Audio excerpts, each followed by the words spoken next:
Þegar maður svona að einblína sig á ákveðin tímabil, áður sem sagt ég kom hingað, hvað allt í einu kemur upp á minningum. Hluti sem ég vildi gleyma og aðrir sem bara gleymdust, og allt í kringum stríð og stutt eftir stríð, það hluti sem maður vill bara gleyma. Því þetta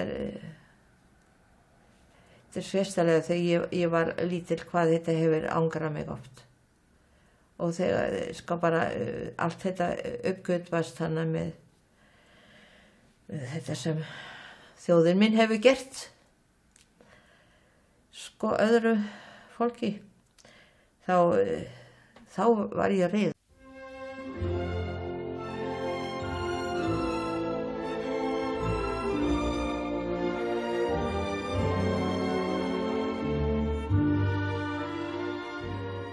Ich heiße Barbara Stanzeit. Ich bin in Berlin geboren, 1935, og hef búið á Íslandi undanfarið 54 ár.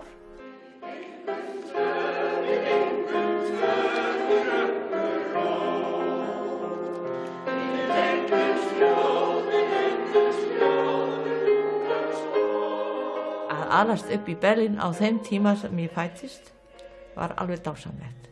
Gatan var vernduð og það var engin bílaumferð, en það var lítil bílaumferð á þeim tíma hvort sem var.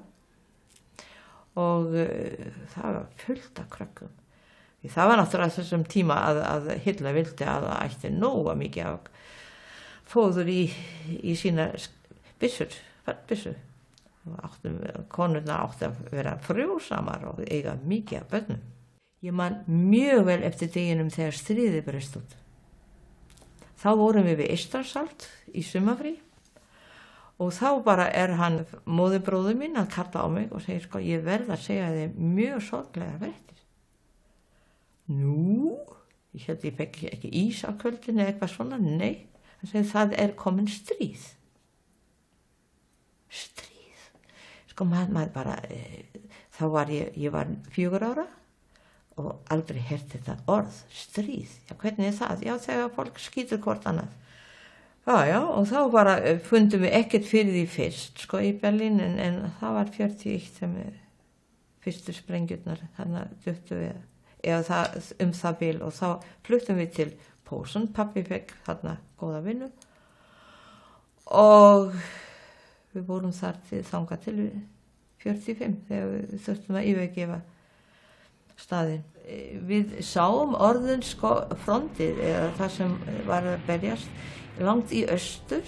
Maður sá þetta á kvöldin, það brann mikið.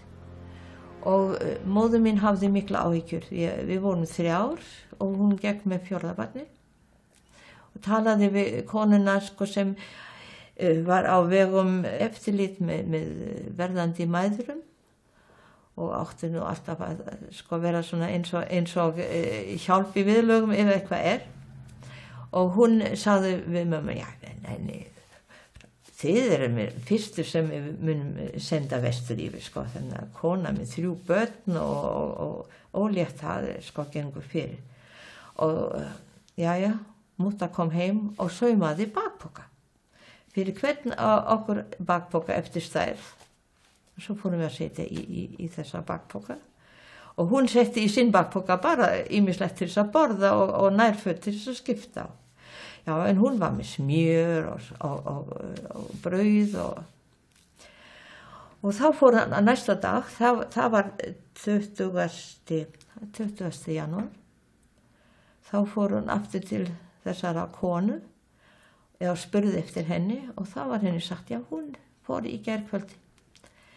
Við erum búin að fara að taka lest og fór. Þannig að hún hefur bjargað sér? Já, hún var að bjarga sér og lét ekkert vita ekki neitt. Þetta var náttúrulega mjög dramatist. Þar hætti ég að vera barn. Þá var ég alltaf einn stóra systir. Og þurfti að hjálpa mömmu með svona ýmislegt. Og undirbjörgum okkur til þess að fara út á lestarstöð, löpum þangað mér að segja. það var mjög kalt, það var svona ábyggilega yfir 25 stiga frost.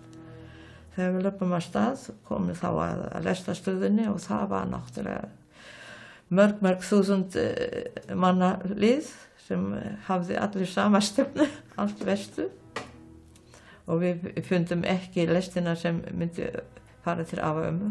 Svo við létum bara, það var ekki hægt annað, þetta mann lét bara fyrirberast. Man fór bara, þessi magna af fólki, það bara, þetta var eins og gífurlega stór á. Maður gekk bara þarna og passa bara að vera alltaf með fótum niðri. Og það var svo mikið, það var allt svo ljótt.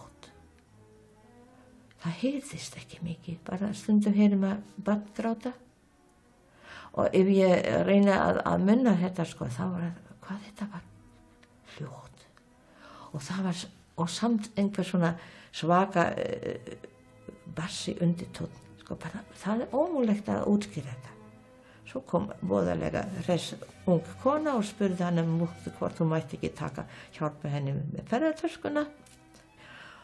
Móðir mín var náttúrulega guð lifandi fegin og einhver ætlar að hjálpa henni. Hún sá nú ekki að þessi kona var ekki með neitt í hendum. Svo móðir mín tók hina systurna mína hægri og vinstri og ég hékk svona í pilsfaldinum á henni og passa bara að sleppa ekki. Og þessi blessa kona fór með ferðartösku og sást aldrei aftur. Og í þessari ferðartösku var allt sko sem hægt að kalla verðmæti. Allt skraut henni með hún átti svo óbúslega fallega hluti. Sparibækur, sko fjölskyldubók og allt bara svona sem fjölskyldan þarf eiginlega að hafa. Og einhver föt á sig líka. Það var farið. Við stóðum þá allslaus. Jú, við vorum með 1000 mörg. Ég veit ekki hvar hún hafði þessi 1000 mörg.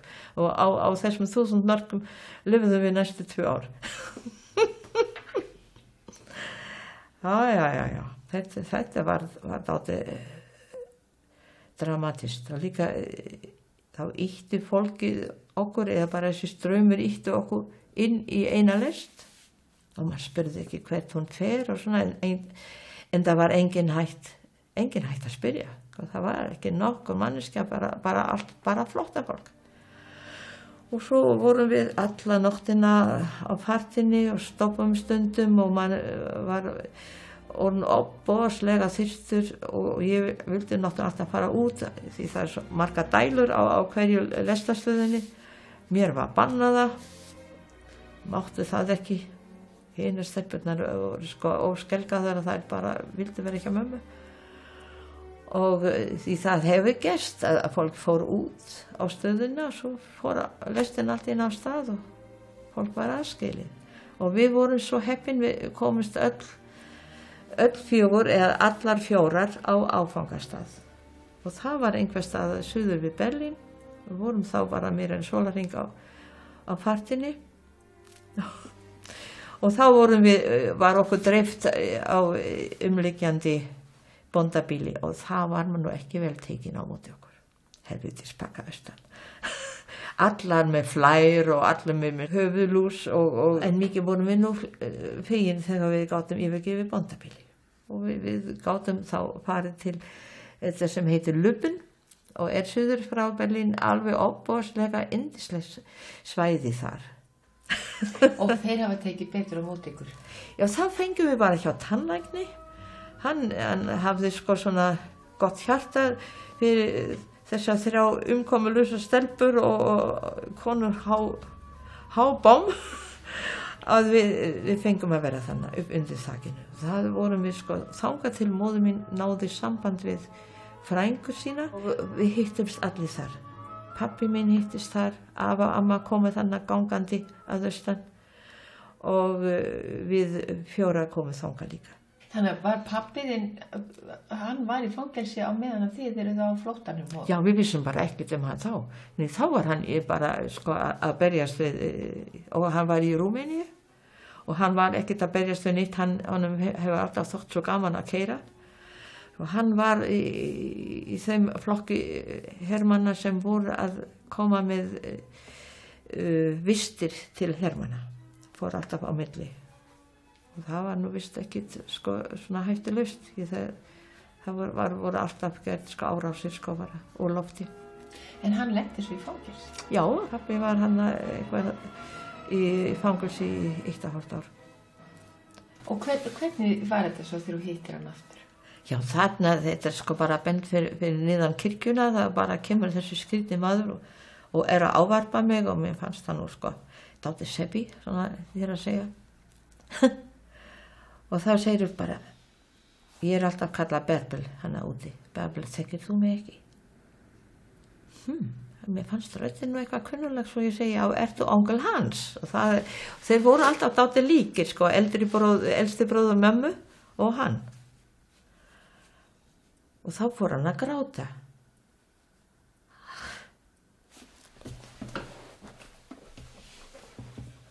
Þá var það pabbi.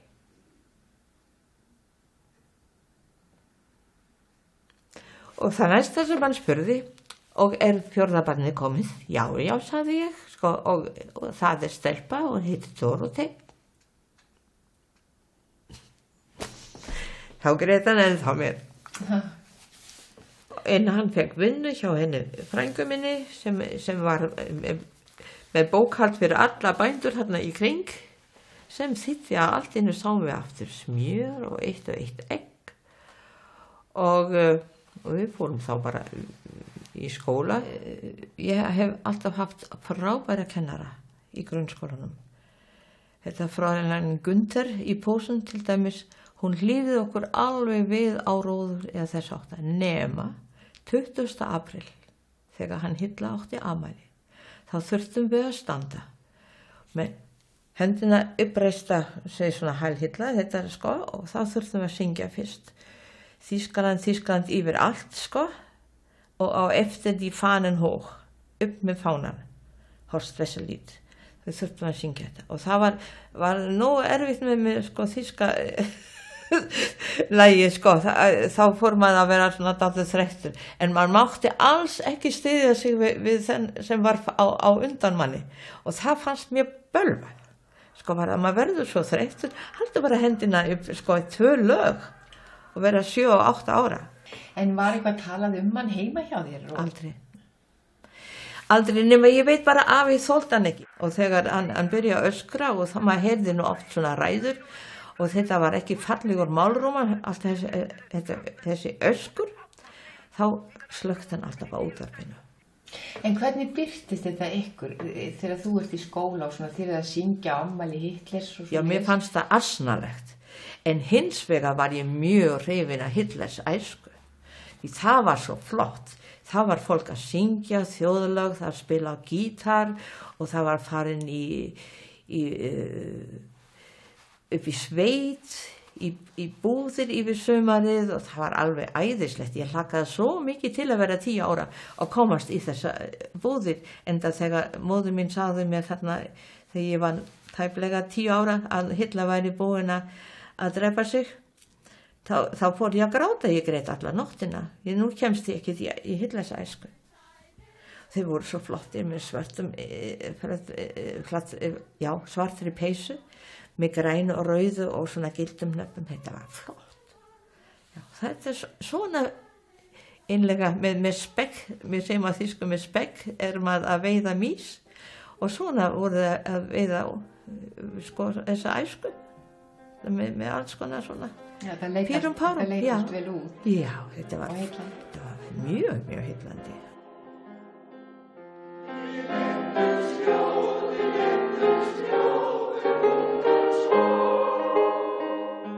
Já, sko, maður fór í skóla, maður fekk sína menntun. Ég sko menntið sem minnatæknir, sem hét í gamla daga.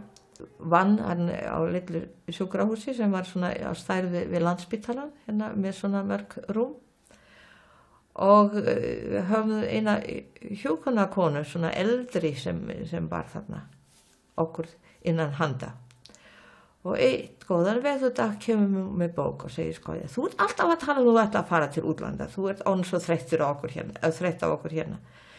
Hérna kíkti í bókina, sko, mágur mín, hann var á Íslandi, hitti hann Gísla, einhvern Sigurbjörnsson, sem hefur sko að gera við að byggja höfn í, það heitir vist Akranes, og það stór sementverksmiðja, allt bara spá nýtt og hann fór bara þarna með nokkrum úr staffinu að líta eftir verki. Og á síðasta kvöldi þá var þeim boðin í galadinner og allir voru listir út með svona fína bók Ísland. Sjáðu, ég kom með hana, hvort þú fær ekki vatni minnin, sko, svo ég fór náttúrulega að fletta þetta og jú, mjög flott. Svo ég sko finn þá bara heimilisfang hans Gísla Sigurbjörnsson og mér var sagt að hann bara forstjóri af stóru stærsta spítala á Íslandi. Já, og ég náttúrulega skrifa honum og segja hvort hann þarf ekki minnategnar og eitthvað svona. Já, jú, hann bara svaraði mér hæl, sendi mér miða fyrir Gullfoss og sagði, sko, ef mér líst ekkert á þetta, þá ætti ég bara að senda þetta strax tilbaka, en ef ég svara ekki, þá lítur hann á þetta sem jákvæð og þá myndi ég bara koma til hans í október. Já, ég hef marga ókostir og einn af mínum mestum ókostum að ég pennalaut, alveg ferlega hef alltaf verið það. Og auðvitað glemdi ég þessu og ég glemdi sérstaklega að ég ætti bara að senda miðan tilbaka og allt í einu komin bara júni og guð minn góður, já, ég hef ekki sendað tilbaka, þetta var einhvern tíma í mars, april sem þetta gerðist. Svo þetta var seint og ég þurfti bara að segja upp, þetta var alveg akkurat á réttum tíma og 10. október stóð ég hérna, 10. október 1957. Nú gerðist það, ég hérna á Íslandi og mér líkar bara vel, ekki fyrst. Vondur matur, vond veður, alltaf rigning í staðinn fyrir að fá almennilega vetur, neinin alltaf skvapp. En svo kemur vorið og ég kynntist sko virkilega stórum hraunbreiðum eins og eldhraun á.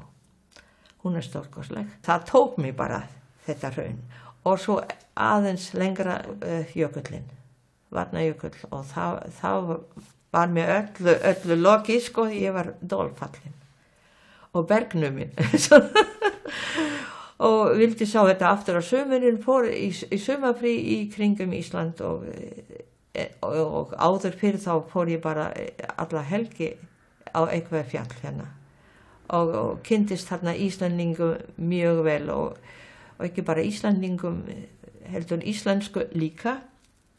Hins vegar var ég svo heppin á elliheimilinu talaði engin ensku og gamla fólki alls ekki, hvað þá þýsku og svo bara þurfti ég náttúrulega að hafa eitthvað samband við fólki og ég lét skrifa allt upp hvað ég var að gera, svona brett upp erminni og svona til þess að geta tekið blóð og það ekki sárt, nei, verður nú bara róleg og svona þessi fyrstu setningar sem ég þurfti. Og svo bara hef ég prjónað við, því þá fór ég að lesa Morgunblaðið og auglýsingar í bíó og allt það og svona lærði ég íslensku. Því svo fór ég út til Þýskalands aftur, fekk alveg óbúslega góða stöðu en ég var með heimþrá. Alveg bara sko, mér dreymdi hverja nótt eitthvað fjall, hvort það var Hekla eða var Drangajökull eða bara eitthvað svona Herðubreið, ég hef aldrei farið á Herðubreið og hún bara ásótti mig á nóttinni. og þá kom ég til Íslands aftur, sko, sagði upp, atvinnulaus, heimilislaus, allslaus, en ég fekk vinnu hjá Páli Arasyni sem tjaldkokkur. Þar kynntist ég fólki í Öræfasveit. Þar kynntist ég þeim. Og þá bara lét ég orðfalla að það væri nú gaman að smala. Jú, við tókum nú ekkert sérlega hressilega í þetta því konur smala yfirleitt ekki nema bara svona í kringum heimili og bóndabæin en ekkert upp í fjöllum og svona. Það var innlega ekki í tísku þar. En, veitir menn, ég komst austur og pekka smala og smalaði þarna í öllum þessum fjöllum og svo var ég fyrsta konan sem pekka smala Skeiðarársand og það var náttúrulega líka mikið ævintýri. Þetta er svona minningar sem maður gleymir aldrei. En hvað með fólki sem þú kynntist hérna? Alveg frábært fólk. Í Öræfum þetta alveg bara perla á hverjum bæ og auðvitað var ég skotin í nokkrum strákum hérna. Já, þetta var nú ekki hægt að öðruvísi sko. En svo kynntist ég bara Guðna og þá hætti ég að smala fyrir austan. En hvað kynntist þið Guðni? Ég á nú sko bara eina mikla áráttu, mér finnst svo gaman að syngja. Var ég alltaf í kór, ég var í skólakór, ég var í þessum kór og hinnum kór og svo langaði mig í kór hérna líka og þá var mér bent á alþýðukórinn sem hann Dr. Helgi Hallgrímsson var að stjórna og það var Guðni, eini maður á lausu. Já, og þá við kynntumst þannig, við sungum okkur saman, við dönsum okkur saman og fundum svona þetta hitt sameiginlega áhugamál. Honum fannst líka gaman að fara á fjöll. Já, hann var sko alveg dásamlegur sko, ferðafélagi í einu og öllu. Nú já, og ég sem ætla nú einlega að fara í heimsreisu og byrja á Íslandi, ég var alltaf fast nelt hjá honum Guðna mínum og svo komu náttúrulega börnin að því við vorum orðið fullorðin sko, við vorum komin sko hart að 30 ég og hann aðeins rúmlega, þá drifum við okkur bara í því að eiga 6 börn og það sko, þetta orðin stór fjölskylda og með 12 barnabörnum og 1 barnabarn. Hvernig myndirðu lýsa lífin ykkar saman? Okkur Guðna. Við höfum stríðað saman, við höfum sko sungið saman, við höfum einlega gert allt saman. Ég á náttúrulega bara eina mömmu sko, þannig að ég veit ekki miðað aðra sko. Ég held hún hafi verið, já, tiltölulega ströng sko, setti reglur og hélt sig við þar. Hún mjög mikil félagsvera og hefur ofboðslega mikinn áhuga á fólki sem gera verkum að þegar maður krakki þá sóttu vinirnir mikið í að koma heim til okkar og voru vinkonurnar jafnvel bara spjalla mömmu. Já, við hefum alltaf verið heppin. Ég get ekki sagt annað, við höfum verið mjög heppin. Þó við erum búin að missa alegu okkar, sko fyrst eftir flóttanum og svo aftur þegar við fórum vestur yfir. Sko, ég á bara eina bók frá þessum tíma og fjölskyldan mín, hún á bara hérna 2 kristalskála sem hún amma mín fekk þegar hún gifti sig og það það sem við eigum svona sem gömul erfðagrip. Það sko, en við höfum allir verið hraustir, höfum allir komið vel út úr stríðinu þannig og eignin skiptir engu máli. Þekktirðu sögunarnar? Þetta kom eiginlega, nei sko, maður hefur heldur ekkert verið neitt mikið að spá í það sem hún var að segja sko. Það ekki fyrir að maður var fullorðinn að maður sá sko, já, hver sagan var, að í hverju hún hefur hlýtur hafa lent, sérstaklega á stríðsárum. Maður fekk náttúrulega að heyra í skólanum að maður verið þjóðveri sko og sennilega nasisti líka og manni fannst þetta alltaf leiðilegt sko.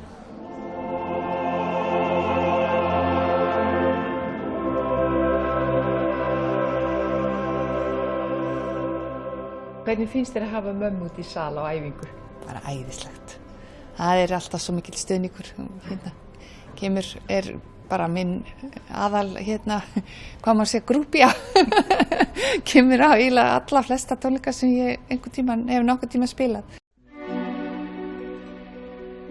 Þetta var æðisleg sýning. Já, hvað ertu búin að sjá margar sýningar eiginlega? 6. Ég er búin að sjá það á alla og hann 3 sinnum. nema hvað, ég er fenn. Sko bara, þetta alveg eins og með symfoníunni. Ef ég být eitthvað í mig, þá bara mæti ég alltaf. Já. Og hvernig finnst þér að hafa ömmu í salnum? Það bara mjög gaman, eins og alla aðra sem maður þekkir og já, maður bara svona veit að maður þekkir einhvern og veit að maður getur gert vel fyrir einhvern og svona. Já. Nú er hún afskaplega stolt af þér. Hvernig amma er hún? Hvað finnst þér um hana? Hvað finnst mér um hana? Hún er æðisleg, hún er alveg æðisleg amma. Æ. Hún er alltaf verið æðisleg amma. Það er bara hvenær kviknaði áhugið þinn á klassískri tónlist? Það get ég alls ekki sagt. Því ég held að þessi áhugi er bara meðfæddur hjá mér. Ég hef sungið og lært bara að syngja alls konar lög fyrst í leikskólanum þegar ég var 5 ára og eftir það við áttum gamla garm píanó og það var í Berlín, þar sem ég fæddist nú. Og þá langaði mér náttúrulega alltaf að spila á píanó og fekk aldrei að læra það því svo var stríð og flótti og allt þetta sem kom í veg fyrir það. En svo verð ég nú að segja að herra Beethoven, hann hefur sennilega bjargað geðheilsu mína. Því það var svo flott. Hlusta á symfoníuna, vera reiður, góða reiður. Og svo aftur svo blíður. Það fekk ég útrás. Og ég hef stjórnað sennilega heima hjá mér eftir útvarpinu öllum symfoníunum hans Beethoven. En þú ert í kór? Já, í 2. Ég fæ ennþá að syngja hérna í kirkjukór, þangað til röddin breyst alveg og svo syngi ég í Garðakór, það er kór eldri borgara hérna í Garðabæ. Ég hef alltaf staðið þeirri trú, eða þeirri meiningu, að mamma væri í rauninni íslenskari heldur en flestir aðrir, vegna þess að hún bara elskar Ísland og hefur alltaf, það er bara hennar heitasta áhugamál er í rauninni Ísland og landið og bara þetta að halda náttúrunni eins og hún er, þetta var það sem dró hana til Íslands, náttúran, og þannig hún er alveg afskaplega mikið náttúrubarn. En hvað með skógræktar áhugan? Ég komst hérna í skógræktarfélag Garðabæjar, það var stofnað 8-10-9, 8-10-8. Þá fannst mig alveg tilvalin að ganga í þetta félag og fara að rækta hérna upp okkar mela í kring til dæmis Vífilsstaðavatn. Það myndi enginn trúa því hvernig það lét út fyrir 25 ára. Þetta nú er án bara skemmtilega útivistarskógur og hann á þetta stort hjarta í mér. Og það er gaman að sýna og sanna að það er hægt að rækta skóg og það er hægt að njóta þess. Skógurinn er nefnilega frelsi líka. Frelsi að ganga og öskra og syngja að vill og skoða fugla og hlusta bara. Skógurinn, ég hef vaxið upp í skógi með honum afa mínum sem kendi mér þetta allt saman. Voru þið Guðni saman með þennan skógræktar áhuga? Já, það er, hérna höfum við sett ansi marga fyrslur niður. Við gengum hérna á fallegum vorkvöldum hérna og vorum að láta oss dreyma, hvernig er það þegar maður getur sest hérna á bekk og horft yfir til Hafnarfjarðar eða til Sólaseturs og bara heyrt í fuglunum og bara vera hérna og njóta þess að vera til. Við höfum, þetta eina lag, það minnir mig alltaf á þetta hvað við vorum með draum í den tíð og nú er þetta vel hægt að gera. Þetta er svo sumir draumar, bara þeir ganga upp. Við gengum tvö í rakku ró. Við leitumst hljóð bungan skóg. Þú varst yndi ástin mín, stundin á beng eins og vín.